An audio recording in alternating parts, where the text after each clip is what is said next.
Hi Media Stormers, it's Helena here. Today, we're bringing you more from our latest episode with Nazanin Boniadi. If you're a Lord of the Rings fan, you probably know Nazanin. She plays Bronwyn in the Prime Video series The Rings of Power. Or you might know her from Homeland, or Hotel Mumbai, or How I Met Your Mother. But aside from being a brilliant actress, Nazanin is also a determined activist. Since 2008, she has represented Amnesty International's campaigns for the restoration of stolen human rights. Her main focus is on Iran. Since September 2022, demonstrations and protests have been ongoing in Iran after Mahsa Amini, a 22-year-old woman, died in police custody. The Islamic Republic of Iran stated that she had a heart attack at a police station, collapsed, and fell into a coma. However, eyewitnesses reported that she was severely beaten and that she died as a result of police brutality. Her crime? Allegedly violating Iran's strict rules requiring women to cover their hair with a hijab. The news and the deep-seated resentment of the powers that be in Iran enraged the Iranian people. Protests, demonstrations, revolutions are still happening now. This revolution is mostly being led by young people and women and girls. Why is this all so important to Nazanin? She told us last episode. I was born basically just a few months after the Islamic Revolution of 79. So my parents were dissidents against the newly forming Islamic Republic. And their lives were at risk. They tried to escape once when my mother was 7 or 8 months pregnant with me. And my father was summoned over the PA system at the airport to the Revolutionary Court. And of course, the fate back then, anybody who was summoned would have been the firing squad. And so understanding that they had to leave, they basically found a way to escape to London when I was 20 days old. And yeah, I grew up in London, but that sort of revolutionary fervor was always in my psyche. And I knew I had to use my freedoms to protect those of the people I left behind. And, you know, I always joke that my first protest was in my mother's womb because she would be one of those brave women on the front lines, the same women that we're seeing today bravely defy the Islamic Republic. So here's more from our discussion with Nazanin that we couldn't quite fit into last week's episode. We hope you enjoy the conversation, and remember, you can see more on Media Storm's Instagram at MediaStormPod. Can I ask your thoughts on something that's been on my mind, actually, Nazanin? So I once had a discussion with a friend of mine, a guy who's Syrian, about a book I was reading called Gaddafi's Harem. So the book is about the many girls who were abducted by Gaddafi, the Libyan ruler, and forced to become, well, essentially sex slaves to him. Now, my friend was upset that it had been published by a French journalist for a Western audience, not because the story wasn't important, but because he felt it was being used to serve a political agenda to paint Gaddafi as an oppressor of women, when a lot of his policy was actually seen as very liberal in the region, and that Western interveners, by contrast, could be presented as like the liberators of Libyan women. And I see his point, because in human rights reporting, you know, Western human rights reporting, particularly concerning, I think, Islamic regions, women are often held up as symbols of Eastern backwardness and used to push Orientalist narratives of the East as oppressive and the West as progressive. And it creates a bit of a conundrum for journalists. I wonder how do we shine a light on the plight of women and girls around the world without demonizing foreign cultures or appropriating their struggles for political gain? That is an excellent question. I always address this by saying, please demonize our brutal regime. Please demonize those who are oppressing the people. What we have to be careful of is differentiating between the people of a nation and their monstrous oppressors. For years in my activism, well-meaning progressives have said to me, you know, we want to be careful not to sort of appropriate or interfere in the cultural differences or offend anyone. And I think that's quite dangerous, because women and girls of Iran have been rising up, and the people of Iran have been rising up and risking everything, including their very lives, to show the world that the Islamic Republic's despotic culture is not theirs. So for 44 years now, these well-meaning lawmakers in the West have said, oh, but we don't want to offend anyone, and we don't want, that's their culture. And finally, people have just, reached their limit and said, this is not our culture. So please demonize those who are using violence to oppress us. No cultural norm needs to be enforced through threat of death and violence, frankly. The idea is, if we're reporting accurately, the right people will be demonized. And also the people of Iran, like I'm just contextualizing with the country that I know most about, will come off as the heroes they are. When we report accurately, when we tell the truth, whoever comes out looking demonized will then probably be a demon.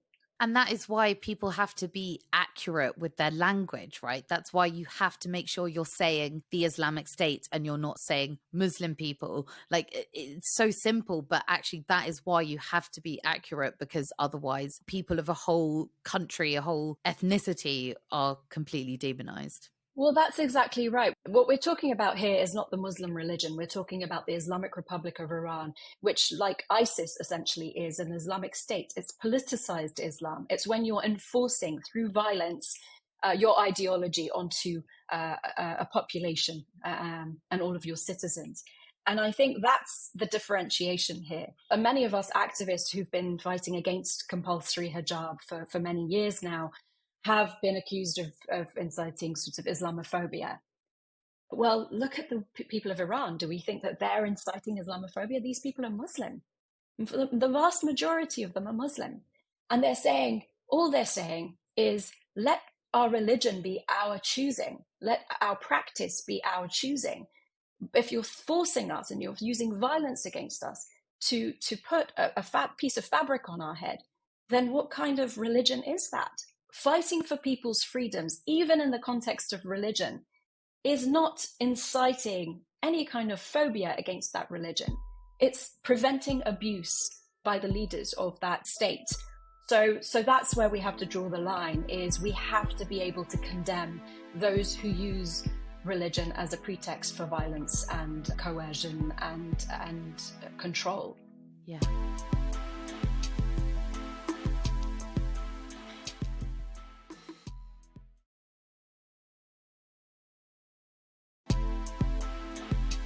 Well, let's take a look at why this sexism still exists in media coverage. Journalism, and particularly war journalism, it is a very male-dominated industry.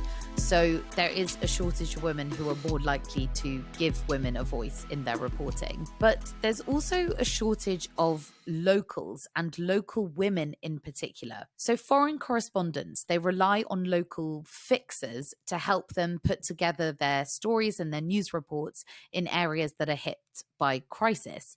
Now, these fixers are often highly qualified journalists themselves, but they get much less authority over the content of the story, and they get less credit, less safety, and probably less money for their work.